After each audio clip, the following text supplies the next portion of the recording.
عباد الرحمان کی صفات بیان کی جا رہی ہیں، اللہ کے بندے. اور ابن عاشور ایک مفسر ہیں، انہوں نے 11 صفتیں بتائی ہیں کہ یہاں 11 صفتیں عباد الرحمان کی ذکر کی گئی ہیں. کس نے لکھا ہے؟ بہت بڑا مفسر ہے ابن عاشور. ان کی تفسیر کا نام ہے التحریر والتنویر، اور میرے مطالبے رہتی ہے، پڑھتا ہوں اس کو، بہترین زبان عربی ان کی. تو وہ کہہ رہے ہیں کہ پہلی صفت بیان کی جا رہی ہے عباد الرحمان کی. اب دیکھو، پہلے عبد ذہن میں رہے، عبدیت، اللہ تبارک و تعالیٰ کی غلامی. وعباد الرحمن الذین یمشون علی الارض ہونا. عباد الرحمن کون؟ اللہ کے بندے کون؟ پہلی صفت یمشون علی الارض ہونا، وہ چلتے ہیں زمین پر کیسے؟ ہونن، اے مشیت یمشون علی الارض مشیت المتواضع، یعنی وہ زمین پر چلتے ہیں بڑے منکسر المزاجی کے ساتھ، بہت تواضع کے ساتھ. یہ عباد الرحمان کی پہلی صفت کیوں بیان ہوئی؟ اور عبدیت کے ساتھ چال کا ذکر کیوں کیا گیا؟ لکھتے ہیں اس لیے کہ ان کی عبدیت ان کی چال سے ظاہر ہے، پتا چل جاتا ہے کہ یہ اللہ کے بندے آ رہے ہیں، یہ عباد الرحمان ان کی پہچان ہے. یعنی آدمی کا جو اندروں ہوتا ہے نا، آدمی کا مزاج اس کی چال سے ظاہر ہو جاتا ہے. کسی نے لکھا ہے کہ المشیت لغت، چال ایک لینگویج ہے.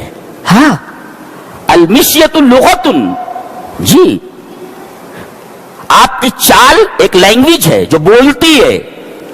تو ظاہر ہے کہ عباد الرحمان چل رہے ہیں تو ان کی چال سے اس طرح عبدیت ظاہر ہو رہی ہے کہ یہ اللہ کے بندے ہیں. دیکھ کر پتا چل جاتا ہے ان کی چال سے کہ یہ عباد الرحمان آ رہے ہیں. تو آپ کی چال سے عبدیت ظاہر ہونی چاہیے، اور آپ کی چال متکبرانہ نہیں بلکہ متواضعانہ ہونی چاہیے. جی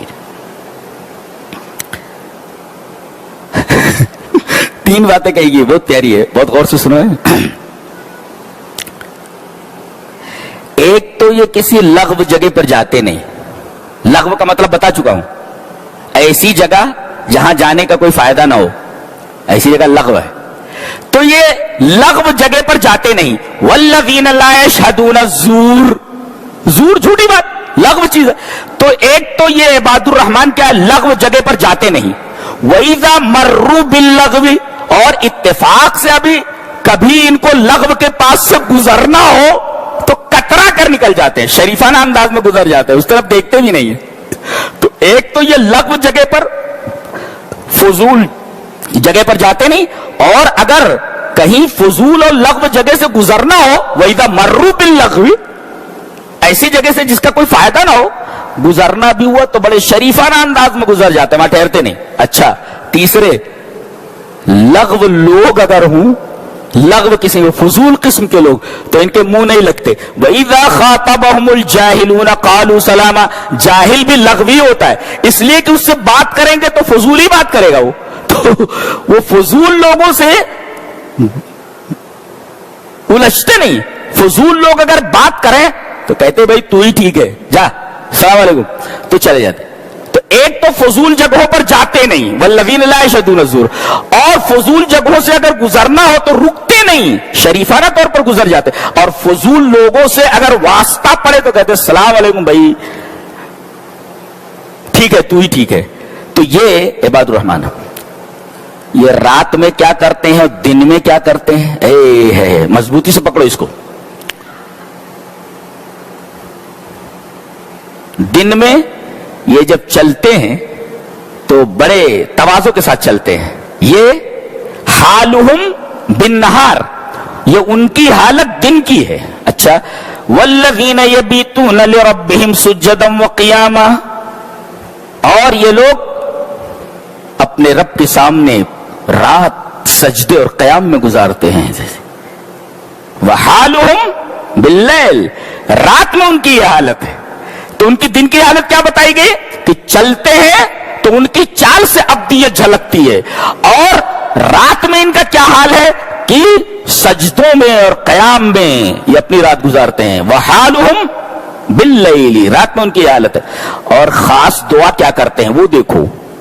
سجدے قیام تو کرتے ہی ہیں, ان کی خاص دعا کیا ہے وہ دیکھو. والذین یقولون ربنا اصرف عنا عذاب جہنم, میرے رب مجھے جہنم سے ہمیں نجات دے دینا میرے رب. کتنی پیاری دعا ہے. یہاں جنت بھی نہیں مانگی انہوں نے ڈر کے مارے, کہہ رہے میرے رب جہنم سے نجات دے دے. والذین یقولون ربنا اصرف عنا عذاب جہنم ان عذابها کان غراما, اس کا عذاب تو لپٹ جانے والا ہے, چمٹ جانے والا ہے, اور بہت برا ٹھکانہ ہے. انہا ساءت مستقرا و مقاما, بہت بری جگہ ہے یہ. ایک صفت اور بھی, خرچ کرتے ہیں تو اچھی جگہ پر, اور اچھی جگہ پر خرچ کرتے ہیں تو اسراف نہیں کرتے, اور غلط جگہوں پر خرچ نہیں کرتے. ایک تو یہ خرچ کرتے ہیں اسراف نہیں کرتے, دوسرے بخیلی بھی نہیں کرتے. وَكَانَ بَيْنَ ذَلِكَ قَوَامًا, بخیلی اور اسراف کے درمیان یہ معتدل ہے. قیامہ اے معتدلا, قیامن اے قوامن اے معتدلن, جی قوامہ مطلب بیچ بیچ میں رہتے. بخیلی بھی نہیں کرتے کہ چمڑی چلی جائے مگر دمڑی نہ جائے, اور دوسرے ایک دم دے کر کے کنگال بھی نہیں ہو جاتے. جی بیچ بیچ کی حالت ہے ان کی. دوسرے شرک نہیں کرتے. والذین لا یدعون مع اللہ الہا, آگے کسی کو قتل نہیں کرتے, مرڈر نہیں کرتے کسی کا. ولا یزنون, زنا نہیں کرتے.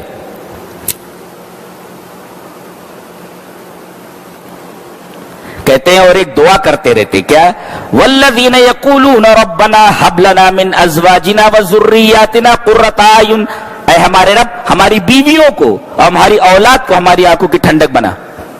دیکھ رہے ہیں آپ ترتیب, پہلے بیویاں ہیں بعد میں بچے ہیں.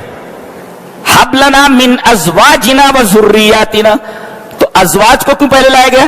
اس لیے کہ بیوی نہ تو بچے کہاں سے آئیں گے, لہذا ترتیب یہی ہونی چاہیے کہ پہلے بیوی ہو بعد میں بچہ ہو, ہے نا.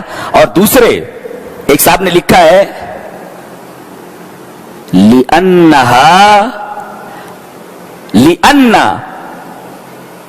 صَلَاحَهَا صلاح الذریت, اس لیے کہ ماں اگر اچھی ہے تو بچے اچھے ہوتے ہیں, لہذا ماں کا تذکرہ پہلے کیا گیا. اور ایک صاحب نے تذکرہ کیا من سعادت المرء فی الدنیا ان تکون زوجته صالحۃ واولادہ ابرار, آدمی دنیا میں سب سے خوش نصیب اس وقت ہوتا ہے جب اس کی بیوی صالحہ ہو, اور اس صالحہ بیوی نے بچوں کی ایسی تربیت کی ہو کہ بچے ابرار ہوں, نیک ہوں. تو آدمی کی سب سے بڑی سعادت یہ ہے کہ بیوی صالحہ ہو, نیک ہو, اور بچے ابرار ہوں, نیک ہوں. اسی وجہ سے پہلے ازواج لایا گیا بعد میں, اس لیے کہ بچوں کو بنانے میں اور بگاڑنے میں ماں کا ہاتھ بہت بڑا ہوتا ہے. لِأَنَّ صَلَاحَ صَلَاحُ الذُّرِّيَّةِ, اس لیے کہ ماں اگر اچھی ہے تو بیٹے اچھے ہوتے. جاٹ بنوشہ کا قول ہے شاید, تم مجھے ایک اچھی ماں دو میں تمہیں ایک اچھی قوم دیتا ہوں. کوئی معمولی جملہ نہیں ہے, یہ یہیں سے لیا اس نے. کیا تم مجھے ایک اچھی ماں دو میں تمہیں ایک اچھی قوم دیتا ہوں. یہاں یہ بتایا گیا اگر مسلم معاشرے کی لڑکیاں بیویاں صالحہ ہیں تو نسل جو ہوتی ہے وہ صالح ہوتی ہے.